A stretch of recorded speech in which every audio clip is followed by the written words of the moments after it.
किसी भी देश के महापुरुष उसके लिए एक पावर हाउस की तरह होते हैं और भारत के महापुरुष न सिर्फ भारत बल्कि पूरी दुनिया के लिए एक पावर हाउस का काम करते हैं। स्वामी विवेकानंद को आप संकल्प शक्ति, विचारों की ऊर्जा, अध्यात्म और आत्मविश्वास का एक पावर हाउस कह सकते हैं। उनसे सिर्फ भारत ही नहीं बल्कि पूरी दुनिया को ऊर्जा मिलती है।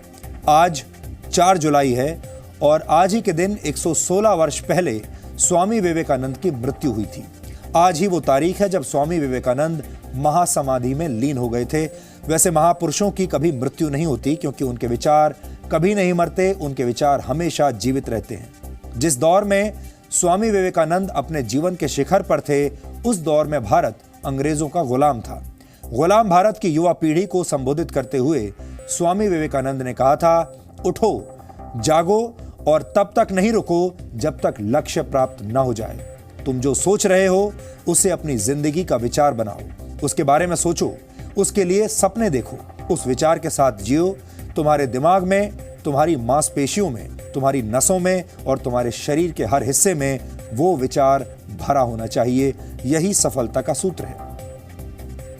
सभी शक्तियां तुम्हारे अंदर हैं। तुम कुछ भी कर सकते हो और सब कुछ कर सकते हो। इस बात पर विश्वास करो, भरोसा करो कि तुम कमजोर नहीं हो।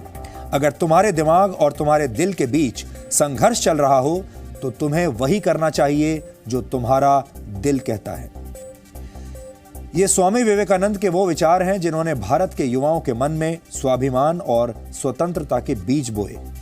स्वामी विवेकानंद ने भारत के लोगों को भारत से प्यार करना सिखाया। महात्मा गांधी ने स्वामी विवेकानंद के साहित्य को पढ़ने के बाद उनके बारे में लिखा था कि उन्होंने स्वामी विवेकानंद के विचारों को गहराई से समझा और उनके विचारों की गहराई में उतरने के बाद देश के प्रति उनका प्रेम 1000 गुना बढ़ गया। आज बड़े बड़े शहरों में एयर कंडीशन कमरों में बैठकर फास्ट फूड खाते हुए, कॉफी पीते हुए, महंगी गाड़ियों में घूमते हुए और आलीशान मॉल्स में शॉपिंग करते हुए आप कभी उस दौर की कल्पना भी नहीं कर सकते जब भारत में हमारे ही पूर्वज अंग्रेजों की दमनकारी नीतियों से कुचले जा रहे थे। देश सिर्फ विदेशी ताकतों का ही गुलाम नहीं था। देश के लोग बहुत सारी सामाजिक बुराइयों के भी गुलाम थे। हमारे देश में छुआछूत फैली हुई थी। लोग जाति और धर्म के नाम पर लड़ते थे। महिलाओं की स्थिति बहुत बुरी थी। भारत का पूरा समाज बिखरा हुआ था टुकड़ों टुकड़ों में। ऐसे समय में स्वामी विवेकानंद ने भारत के युवाओं में आत्मविश्वास भरा।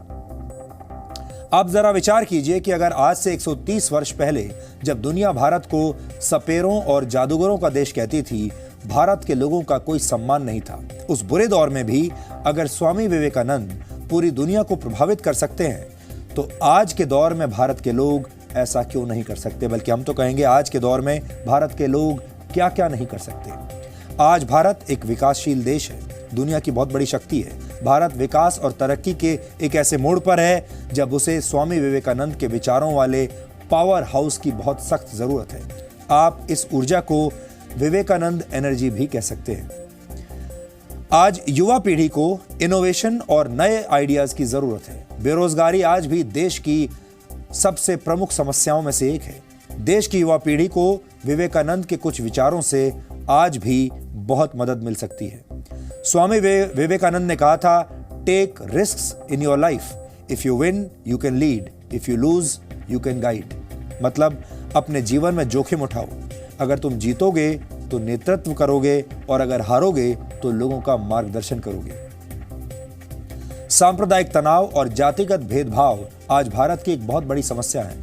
अगर भारत का हर नागरिक स्वामी विवेकानंद के इन विचारों से सीख ले तो ये समस्या भी खत्म हो सकती है। स्वामी विवेकानंद ने अपने बारे में कहा था, अगर मैं अपने अनगिनत दोषों के बावजूद खुद से प्यार करता हूं तो मैं कुछ दोषों की वजह से किसी दूसरे से नफरत कैसे कर सकता हूं। भारत कभी विश्व गुरु हुआ करता था और आज ढोंगी बाबाओं की वजह से भारत बदनाम हो रहा है।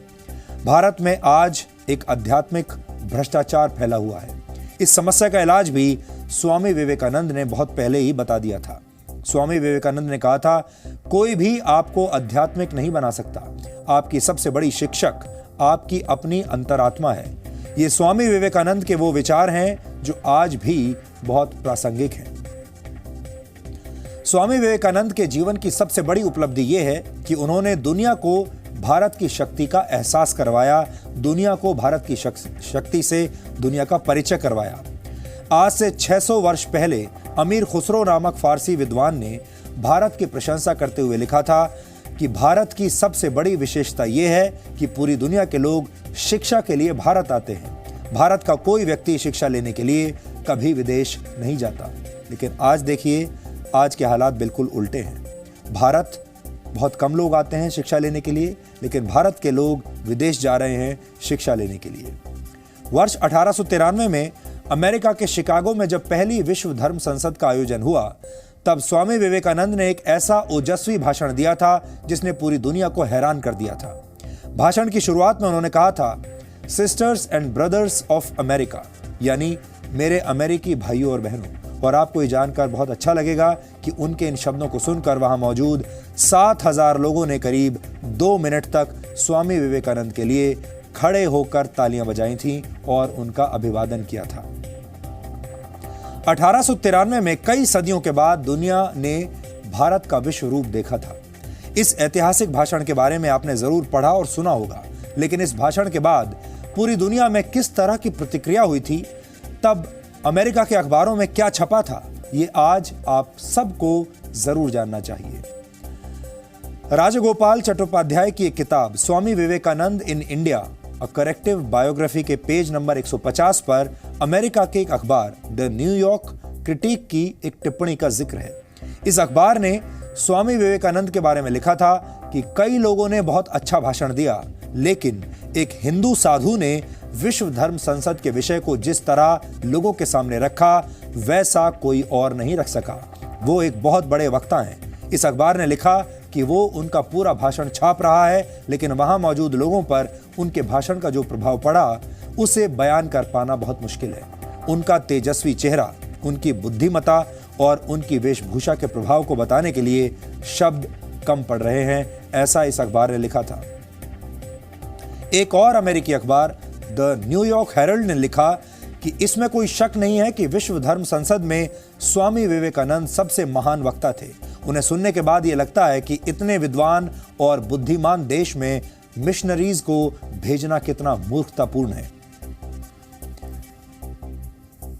स्टीफेनी साइमन नामक एक विद्वान ने अपनी किताब the subtle body, the story of yoga in America में एक अखबार द बॉस्टन इवनिंग ट्रांसक्रिप्ट की एक टिप्पणी का जिक्र किया है। स्वामी विवेकानंद के बारे में इस अखबार ने लिखा था कि कोलंबस हॉल में बैठे हुए 4000 लोग सिर्फ इसलिए 2 घंटों से दूसरों का भाषण सुन रहे थे क्योंकि उन्हें स्वामी विवेकानंद के 15 मिनट के भाषण का इंतजार था। स्वामी विवेकानंद के इस विश्व विजयी व्यक्तित्व पर आज हमने एक बहुत ही ज्ञानवर्धक रिपोर्ट तैयार की है, जो आप सबके काम आ सकती है। आपके घर में जो युवा हैं, आपके परिवार के जो युवा हैं, उनके भी काम आ सकती है। आप इसे देखिए और भारत की आध्यात्मिक शक्ति को महसूस करने की कोशिश कीजिए।